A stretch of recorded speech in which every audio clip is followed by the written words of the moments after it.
Why are less economically developed countries vulnerable to earthquakes? A natural hazard is something that has a potential risk to human life or property.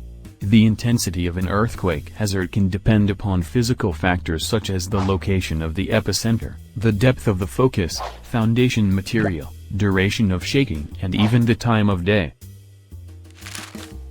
However, this can also be intensified by human factors, and as a result, when managed correctly under human intervention, the risk and vulnerability can be reduced. There are three main steps to reducing the hazard. These are firstly modifying the event, then modifying the vulnerability before finally modifying the loss.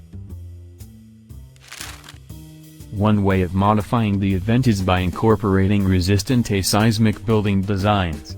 There are three main types, including concrete counterweight building blocks, shock absorbers, and twisting towers. These designs reduce the chance of buildings collapsing, preventing further loss of life, reducing the chance of a hazard becoming a disaster. However, these designs are not always possible, especially within LEDCs where they are unable to fund these buildings.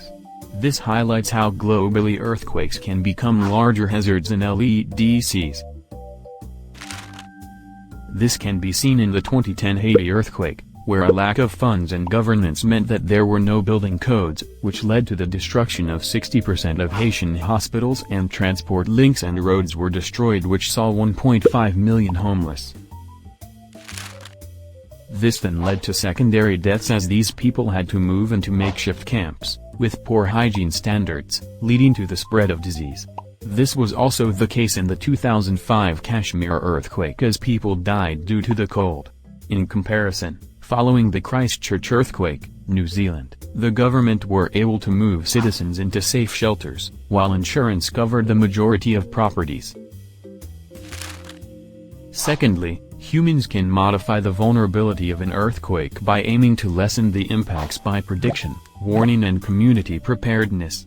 Prediction and warning can be on a variety of scales, including globally, where a region's risk can be identified using the plate tectonics theory, but also regionally, where seismologists can use previous magnitude and frequency to pinpoint areas at risk and predict the probability of future earthquakes.